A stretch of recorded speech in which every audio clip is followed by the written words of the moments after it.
नमस्कार, मैं अभिनेंद्र। रणभेरी बज चुकी है।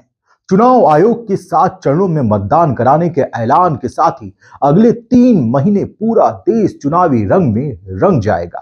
वादों इरादों के अनोखे और अलग अलग रंग देखने को मिलेंगे। मैदान में ताल ठोक रहे राजनेता सत्ता का सिंहासन पाने के लिए हर सियासी दाव पेच आजमाते नजर आएंगे। सवाल कई होंगे और जवाब का इंतजार भी होगा, लेकिन क्या सभी सवालों के जवाब मिल पाएंगे?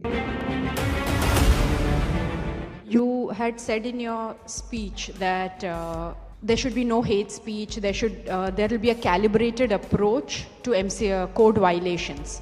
But there have been several complaints against the Prime Minister and Amit Shah, but none of the EC has not taken action against them. But you have taken action against the opposition leaders.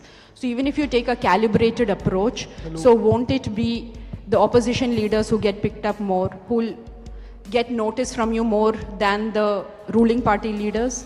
Sir, every election you are getting new experience regarding the control of money power. How are you going to control the money power? For example, last election 2019, at Vellore constituency, the candidate Kadir Anand from his place, crores and crores of rupees money has been recovered from him. But what kind of action has been taken against him? And he is going to be the future candidate from the same constituency.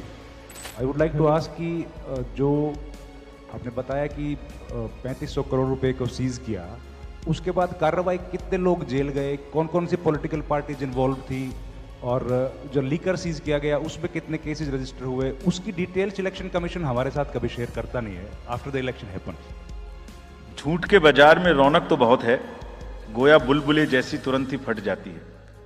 पकड़ भी लोगे तो क्या हासिल होगा सिवाय धोखे। इस लोकसभा चुनाव को लेकर मुद्दों और आंकड़ों को समझने की जरूरत भी है और मुद्दों पर सवाल भी है।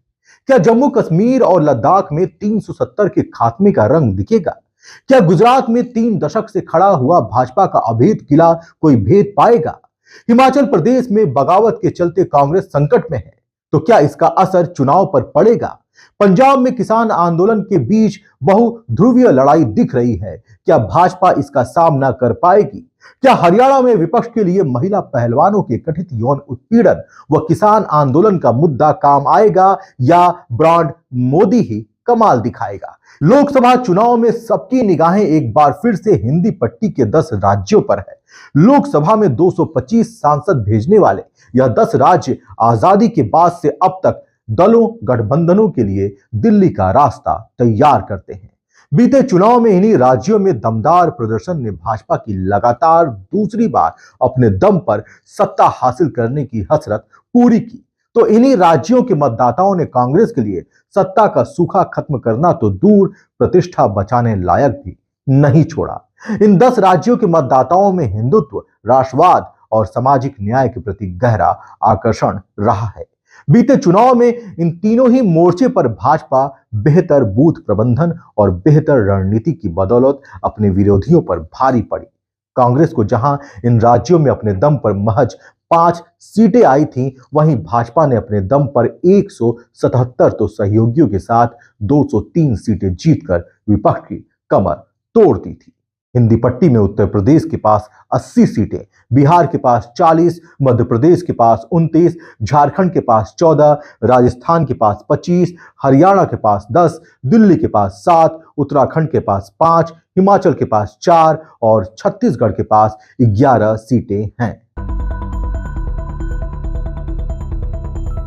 भाजपा खासकर कांग्रेस और इंडिया ब्लॉक के नेताओं की हिंदी और हिंदी विरोधी टिप्पणी को मुद्दा बना रहा है। भाजपा ने इस क्षेत्र में हिंदुत्व और सामाजिक न्याय के बीच संतुलन बनाने के साथ सोशल इंजीनियरिंग के तहत कई क्षेत्रीय दलों को साधा है। कांग्रेस की अगुवाई वाला इंडिया ब्लॉक ने हिंदी पट्टी में सामाजिक न्याय को अहम मुद्दा बनाया है। इसके तहत केंद्रीय स्तर पर जातिगत जनगणना, जनादेश मिलने के बाद जाति की संख्या के आधार पर आरक्षण देने का वादा करना, महंगाई और बेरोजगारी के सवाल को भी उठाया जा रहा है। वहीं भारत जोड़ो न्याय यात्रा भी कांग्रेस लेकर चल रही है। कांग्रेस का दावा है, गठबंधन का दावा है कि इस यात्रा के बदौलत वो सत्ता तक पहुंचेगी। इस यात्रा में कई गंभीर सवाल भी पूछे जा रहे हैं।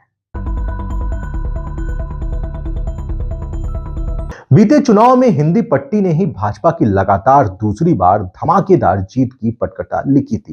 पार्टी ने तब सहयोगियों के सहारे 5 राज्यों राजस्थान, दिल्ली, हिमाचल, उत्तराखंड और हरियाणा में क्लीन स्वीप किया था। गठबंधन को बिहार की 40 में से 39, झारखंड की 14 में से 12 और अपने दम पर मध्य प्रदेश की 29 में से 28, छत्तीसगढ़ की 11 में से 9 और यूपी की 80 में से 64 सीटें हाथ लगी थी। जाहिर तौर पर अगर भाजपा ने पुराना प्रदर्शन नहीं दोहराया तो उसका 400 पार का नारा परवान चढ़ना तो दूर, सत्ता बचाने के लिए संघर्ष करना होगा। हिंदी पट्टी के केंद्र में उत्तर प्रदेश है, जहां इस बार नए समीकरण बने हैं। बसपा अकेले मैदान में है, रालोद ने सपा का साथ छोड़ दिया है तो सपा कांग्रेस के साथ है। भाजपा अपना दल रालोद, सुभा सपा और निषाद पार्टी के साथ मैदान में है। बसपा सपा दोनों के लिए यह चुनाव करो या मरो का सवाल है। भाजपा के सहयोगियों ने अगर बेहतर प्रदर्शन में मदद नहीं की तो इनकी प्रासंगिकता भी घटेगी। अब सवाल कई हैं और सवाल तो चुनाव आयोग की प्रेस वार्ता में भी पूछे गए और सवाल तो विपक्ष भी पूछ रहा है। लोकतंत्र में सवाल पूछना बहुत जरूरी है। जब सवाल ही नहीं पूछे जाएंगे तो फिर क्या लोकतंत्र रहेगा। अब हम सबको पता है कि भारत सबसे बड़ा लोकतांत्रिक देश है और यहां सवाल पूछने पर पाबंदी नहीं है और इस लोकतंत्र में सवाल पूछने पर कोई भी देशभक्त बुरा नहीं मानता और ना ही बदला लेता है। सही कहा ना मैंने? अगर आपके भी कोई सवाल है तो आप कमेंट बॉक्स में पूछ सकते हैं।